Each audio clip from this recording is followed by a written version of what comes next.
আসসালামু আলাইকুম ওয়া রাহমাতুল্লাহি ওয়া বারাকাতুহু। সম্মানিত ভিউয়ার্স, আজকে আমি আলোচনা করব একটা ইহুদি ল্যাংটা বশীকরণ চালান নিয়ে। তো আপনারা এই স্ক্রিনের ভিতরে দেখতে পাচ্ছেন আমি একটা নকশা নিয়ে হাজির হয়েছি। নকশাটার মাধ্যমে আপনারা এই ইহুদি ল্যাংটা বশীকরণের কাজটা আপনারা করতে পারবেন।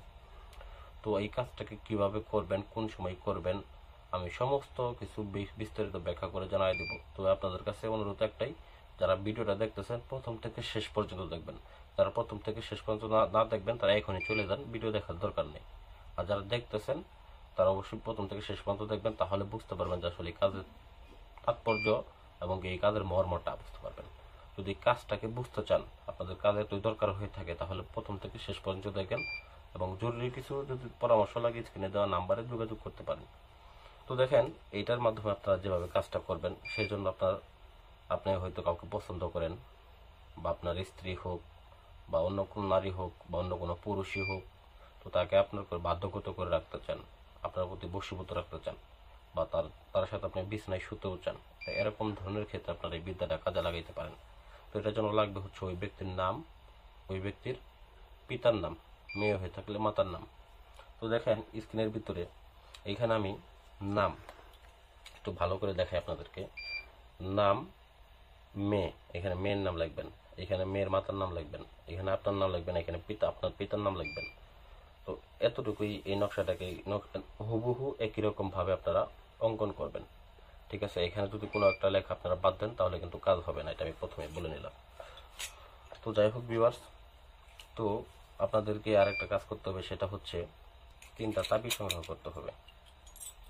তিনটা তাবিজ সংগ্রহ করবেন, তামা, রূপা, লোহা, এই তিনটা তাবিজ সংগ্রহ করবেন। অতঃপর যে কাজ সেটা হচ্ছে একটা পুতুল সংগ্রহ করবেন। অবশ্যই যে পুতুলটা সংগ্রহ করবেন ওই পুতুলটার গায়ে যে ব্যক্তিটাকে বাধ্যগত করবেন, সে যদি ছেলে হয়ে থাকে ছেলের নামটা লিখবেন, মেয়ে হয়ে থাকলে মেয়ের নামটা এই পুতুলের গায়ের ভিতরে লিখে নেবেন, এটা আপনাদের কাজ। তো ভুজ পেপার সংগ্রহ করবেন এবং কি জাফরান কালি সংগ্রহ করবেন, অরিজিনাল জাফরান কালি। অরিজিনাল জাফরান কালি কিন্তু আপনারা সংগ্রহ করতে পারেন না, ডুপ্লিকেটটা সংগ্রহ করেন, সেক্ষেত্রে আপনাদের কাজও হয় না। তো আসনও করতে পারেন না, আসনের যে নিয়ম কানুন আছে এগুলো মানতে পারেন না, আসনের যে মন্ত্র আছে এগুলো জানেন না। এগুলো না জানলে আপনার কাজ কোন থেকে হবে? অবশ্যই এগুলো সবকিছু নিয়ম কানুন জানতে হবে।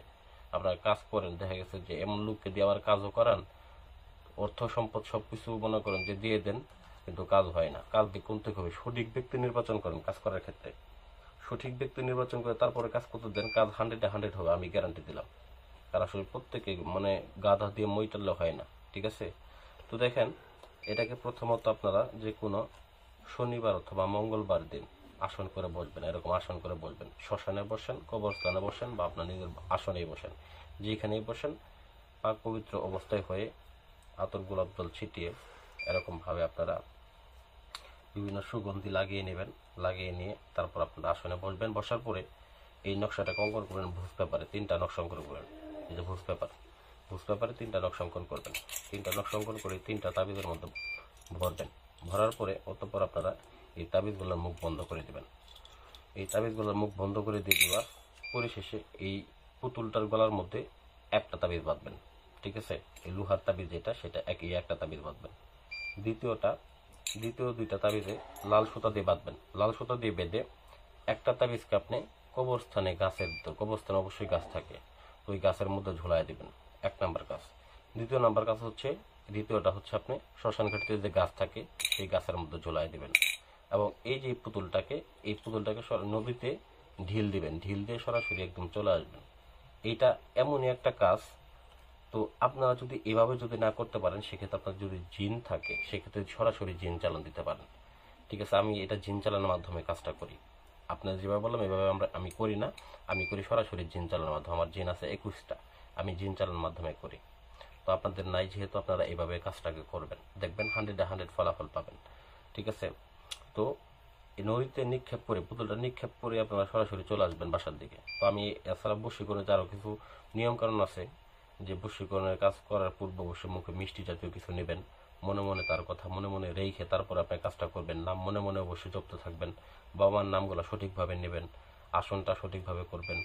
ঠিক আছে, সময়টা সঠিকভাবে বিচার বিবেচনা করবেন। যেমন বশীকরণের কাজের জন্য উপযুক্ত সময় হচ্ছে যেমন সন্ধ্যার সময়, বা দেখা গেছে সকালে ভোরের সময়, ভোরের সকাল, ওই সময় করবেন। তো এইগুলো আসলে বলে দেওয়ার জিনিস না, এগুলা যারা কাজ জানে তারা এগুলো এমনিতেই জানে। তো যাই হোক ভিউয়ার্স, আশা করি ভিডিওটা ভালো লাগবে। ভিডিওটা ভালো লাগলে অবশ্যই আমার